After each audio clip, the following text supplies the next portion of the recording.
जिला बेंगिरी मावखुलियाव मन्त्री रन्जित कुमार दासनि आगान।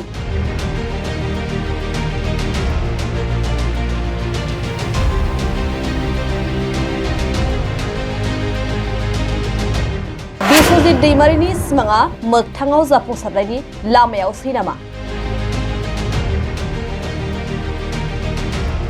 बिटिसिआ बर' दैदेनगिरिफोरनि नाजानायावसो दाफुंजानाय। बेखौ दैदेननो थाखाय बर' दैदेनगिरिनि गोनांथि। কিন্তু আমাৰ যদি ভাৰতীয় জনতা পাৰ্টিৰ যদি কোনোবাই যদি বড়ো মানুহে যদি তেওঁ যদি চিফ হ'ব বিচাৰিছে ভাৰতীয় জনতা পাৰ্টিৰ পৰা আগতে বড়ো জনগোষ্ঠী ভাৰতীয় জনতা পাৰ্টিত অন্তৰ্ভুক্ত কৰি লওক। ভাৰতীয় জনতা পাৰ্টিত অন্তৰ্ভুক্ত কৰি লৈহে তেওঁলোকে সেই সপোনটো দেখাটো ভাল হ'ব। কিন্তু বড়ো জনগোষ্ঠী অন্য ৰাজনৈতিক দলত থাকিব, আঞ্চলিক ৰাজনৈতিক দলত থাকিব, আৰু কোনোবাই যদি নেতাই যদি ভাবে যে তেওঁ চিফ হ'ম বুলি, সেইটো মোৰ মতে ভাবোঁ যে এই সময়ত এই চিন্তাটো ঠিক চিন্তা নহ'ব বুলি মই ভাবোঁ। सोमाजारि बिजोङाव बिस्वजित दैमारि आरो खाम्फा बरगयारिया बिटिसिनि गाहाय जानो नागिरदों होननाय बाथ्रानि सायाव खेंफोरथि होदों मन्त्री दासआ। আৰু বিটিচি নিৰ্বাচনৰ ক্ষেত্ৰতো আমি ৰাজ্যিকভাৱে কোনো ধৰণৰ এলায়েন্স আমাৰ নকৰাৰ সিদ্ধান্তই আমাৰ আছে, বা পূৰ্বতে যিহেতু আমি অকলে নিৰ্বাচনত অংশগ্ৰহণ কৰিছিলোঁ।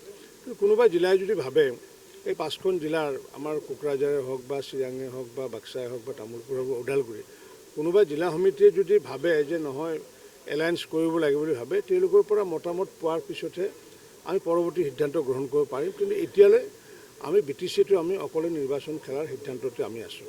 ইতিমধ্যে ছাৰ ছ'চিয়েল মিডিয়াত ভাইৰেল হৈছে যে বিশ্বজিৎ দৈমাৰী চিফ আৰু খাম্ফা বৰগয়াৰী তেখেতক আপোনাৰ ডেপুটি চিফ হিচাপে লৈ চৰকাৰৰ পৰা আপোনালোকে আগবাঢ়ি আচলতে কিমান সঁচা? সেইটো তেনেকুৱা ধৰণৰ কোনো ধৰণৰ আমাৰ আলোচনা হোৱা নাই। আৰু মই ভাবোঁ কাৰণ যিহেতু বড়ো জনগোষ্ঠীক লৈ পেলাই বিটিচি হৈছিলে বা বিটিআৰ হৈছিলে, গতিকে নিশ্চিত ওপৰত আমি অংশীদাৰ হ'ব পাৰোঁ। কিন্তু মই ব্যক্তিগতভাৱে যদি কওঁ যে মূল পদত ভাৰতীয় জনতা পাৰ্টীৰ থাকি পেলাই, কাৰণ শাসন লোৱাটো ডাঙৰ কথা নহয়। শাসনৰ জৰিয়তে আমি যদি সেৱা যিহেতু কৰোঁ, আমি শাসনৰ জৰিয়তে আমি ক্ষমতাত নাহোঁ, শাসন আমি কৰোঁ যিহেতু সেৱাৰ বাবে। মোৰ ব্যক্তিগত অভিমত এইটো যে ভাৰতীয় জনতা পাৰ্টীয়ে যে মূল পদটো ভাৰতীয় জনতা পাৰ্টীয়ে বিচৰাটো আচলতে এই সময়ত মানে সঠিক নহ'ব বুলি মই ভাবোঁ। আৰু সেইকাৰণে এইটো যিটো কথা ওলাইছে, এইটো এটা কাল্পনিক কথা এটা হয়তো ওলাইছে, কাৰণ আমাৰ অফিচিয়েলি আমি তেনেকুৱাকৈ কোনো ধৰণৰ আমাৰ সভাত এইটো আলোচনা বিলোচনা হোৱা নাই। কল্পনাপ্ৰসূতভাৱে বিভিন্ন ধৰণৰ মানুহে বিভিন্ন কথা কৈ থাকে। এতিয়া গৌৰৱ গগৈৰ মুখ্যমন্ত্ৰী হ'ব বুলি ভাইৰেল হৈ থাকে, অখিল গগৈ মুখ্যমন্ত্ৰী হয় বুলি ভাইৰেল হৈ থাকে। তেনেকুৱা ধৰণৰ কথা বিভিন্ন কথা ওলাই থাকে। গতিকে সামাজিক মাধ্যমৰ কথা নিজস্বভাৱে নিজৰ ব্যক্তিগত মতত লিখিছে, আৰু সেইটোৱে আপুনি মই কোনোবাই শ্বেয়াৰ কৰিছোঁ।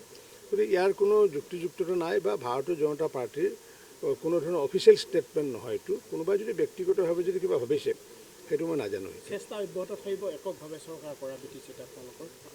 নহয়, এককভাৱে চৰকাৰ আমি নকৰোঁ, আমি একেলগে চৰকাৰ কৰিম। কাৰণ কিয়, মই যিখিনি ক'লোৱে যে যিহেতু বড়ো জনগোষ্ঠীৰ যথেষ্ট ত্যাগ স্বীকাৰ কৰাৰ পিছত যিহেতু যিহেতু হৈছে মানে বিটিচি বা বড়ো শব্দটো লৈ পেলাই, আৰু ঠিক তেনেকুৱাকৈ আমাৰ দিশে কাৰ্বি আংলঙতো হওক বা অমুকতো হওক, এতিয়া কাৰ্বি আংলঙৰ সমুদায় ৰাইজে বিচাৰিছে, কাৰ্বি জনগণে বিচাৰিছিলে যে নহয় ভাৰতীয় জনতা পাৰ্টীৰ লগত চামিল হোৱাৰ কাৰণে। ইয়াৰ যদি প্ৰকাশ্যভাৱে যদি সকলো বড়ো জনগোষ্ঠীয়ে যদি বিচাৰে যে নহয় আমি কোনো আঞ্চলিক দল নকৰোঁ, UPPL নকৰোঁ, BPF নকৰোঁ, তেতিয়াতো আমিতো ল'বই লাগিব। কিন্তু আমি নিজে আগুৱাই গৈ পেলাই যে আঞ্চলিক দলক আমি মানে নিচ্ছিন্ন কৰি পেলাই আমি তেনেকুৱাকৈ কৰাৰ মানসিকতাটো আমাৰ নাই। আৰু সেইটো আপোনালোকে নিশ্চিতভাৱে দেখিছে যে আমি মেজৰিটি থকাৰ পিছতো আমিতো বিহাৰত চৰকাৰ গঠন মানে কৰিছোঁ, যদিও মুখ্যমন্ত্ৰী পদটো আমিতো নীতিশ কুমাৰ ডাঙৰীয়াকে এৰি দিয়া হৈছে। গতিকে তেনেকুৱা মানসিকতা আছে, কাৰণ কিয় যিহেতু আমি শাসনত ক্ষমতাৰ বাবে আমি নাহোঁ, শাসনত আহোঁ আমি সেৱাৰ বাবে আহোঁ। নিশ্চিতভাৱে এটা কথা আপোনাক আকৌ পুনৰ সুধোঁ, যিসকল সংগ্ৰামী নেতা আছিল বড়ো, আজিৰ তাৰিখত তাৰমানে বিজেপিমুখী হৈছে, এই বিশ্বজিৎ দৈমাৰীয়ে হওক তেওঁ আপচুৰ পৰা আহিছে বা তেনেধৰণৰ বহু ব্যক্তিয়ে তেখেতসকলে মনত এটা আশা পুহি আছে, সেইসকলৰ কি চেঁচা পানী পৰিব নেকি? চেঁচাবাৰী নহয়, সেইটো মই কৈছোঁ কি সকলোকে লৈ পেলাই এইটো সমগ্ৰ বড়ো জাতি জনগোষ্ঠীৰ জাতিৰ মানুহে যদি বিচাৰে, সকলো বড়ো মানুহে বিজেপি কৰিম বুলি যদি বিচাৰে, তেতিয়াহ'লে কাৰো হেৰি চেঁচাপানী নপৰে। কিন্তু আমাৰ যদি ভাৰতীয় জনতা পাৰ্টীৰ যদি কোনোবা যদি বড়ো মানুহে যদি তেওঁ যদি চিফ হ'ব বিচাৰিছে ভাৰতীয় জনতা পাৰ্টীৰ পৰা, আগতে বড়ো জনগোষ্ঠীক ভাৰতীয় জনতা পাৰ্টীত অন্তৰ্ভুক্ত কৰি লওক।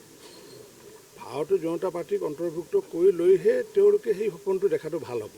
কিন্তু বড়ো জনগোষ্ঠীক অন্য ৰাজনৈতিক দলত থাকিব, আঞ্চলিক ৰাজনৈতিক দলত থাকিব, আৰু কোনোবা যদি নেতাই যদি ভাবে যে তেওঁ চিফ হ'ম বুলি, সেইটো মোৰ মতে ভাবোঁ যে এই সময়ত সেই চিন্তাটো ঠিক চিন্তা নহ'ব বুলি মই ভাবোঁ।